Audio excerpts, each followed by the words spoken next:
इस साल नवरात्र और कोरोना का विचित्र संयोग है। वैसे तो शक्ति के उपासकों के लिए यह साधना का स्वर्णिम अवसर है, जहां पर घर पर बैठकर आराम से मां भगवती की स्तुति करने का मौका मिला है। आज से शुरू हो रहे नवरात्रों में प्रथम दिन मां शैलपुत्री का है। पर्वतराज हिमालय के घर पुत्री के रूप में जन्मी थी, इसलिए इनका नाम शैलपुत्री पड़ा, जो स्थिरता लाती है।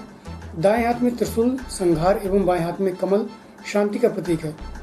मां के इस प्रथम रूप को स्मरण कर देवी की आराधना की जाती है। इसी कड़ी में नवरात्रि विशेषांक में आज न्यूज़मैन आपको एक बार पुनः ले चलता है रीवा के प्रसिद्ध शक्तिपीठ मां शारदा के मंदिर रानी तालाब, जिसकी अपनी अनूठी कहानी है। रानी तालाब मंदिर के प्रति लोगों की बड़ी आस्था है।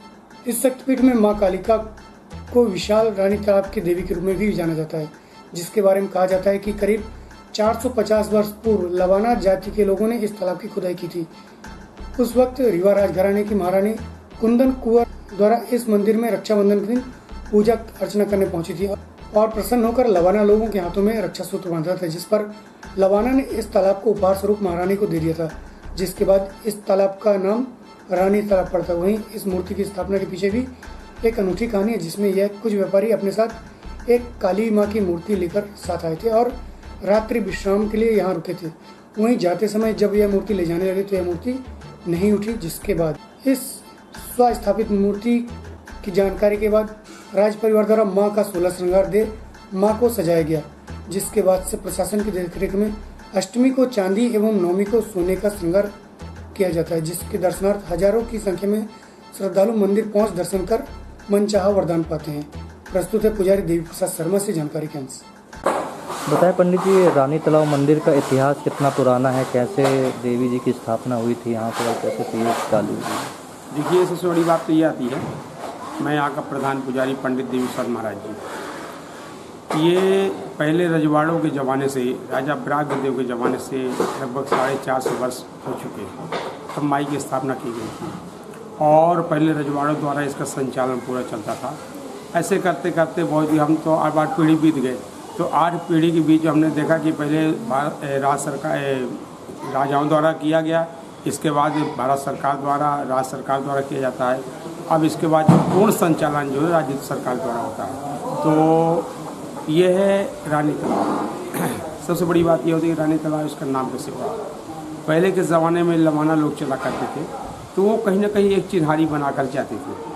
तो उस समय महारानी साहब कुंदन कुंवर रानी थी, तो वो जोधपुर की रहने वाली थी। जो लवाना थे वो भी जोधपुर के रहने वाली थी। तो वो यहाँ निकले तो तालाब लोग निर्माण, उस दिन रक्षाबंधन का दिन था, तो माता जी दर्शन के लिए जब आई तो बोले कि हर भाई बहन को कुछ न कुछ देता है। तो बोले हम तो कुछ देने लायक है नहीं, क्योंकि मैं तो छोटा मोटा आदमी हूँ, लेकिन आप हमारे कलाई में राखी बांध दीजिए और ये तालाब आज से इसका नाम पड़ जाए रानी तालाब। उस दिन से इसका नाम पड़ गया रानी तालाब। ठीक, यहाँ पर जो है पूर्व में जो है भैरव जी का मंदिर है, पश्चिम में माता जी का मंदिर है, उत्तर में शिव का मंदिर है और दक्षिण में भगवान शिव गणेश का मंदिर है। उसके बगल में कृष्ण भगवान का मंदिर है। तो अब इसमें थोड़ा दर्शन में दिक्कत हो जाएगी, क्योंकि जब वैदिक कटिंग हो जाएगी तो जैसे लोग भैरव बाबा जाना चाहते हैं तो वो नहीं जा पाएंगे, जो इधर राधे कृष्ण जाने चाहते हैं वो नहीं जा पाएंगे। तो इसके लिए थोड़ा व्यवस्थाएँ सब देखना पड़ेगा। अब देखिए व्यवस्था चल रही है, और जितना ज़्यादा व्यवस्था हो जाएगी तो शायद सौभाग्य प्राप्त हो जाए गणेश जी को भी दर्शन करने का। शिव मंदिर भी है बीच में? हाँ, शिवलिंग है। यहाँ जो लोग बोट से जाते हैं तो बोट वगैरह भी चलती है, नाव वगैरह भी चलती है। तो अब इस समय वहाँ जाने लायक नहीं है, क्योंकि वहाँ पानी बहुत ज़्यादा भरा हुआ है, तो कहीं कोई छठ उड़ नहीं जाए और थोड़ा जीवन से स्थिति भी देखी जाती है। कि कहाँ से लोग आते हैं मंदिर? अरे यहाँ बहुत दूर दूर से आते हैं, ये बॉम्बे, कलकत्ता, दिल्ली तक के लोग आते हैं।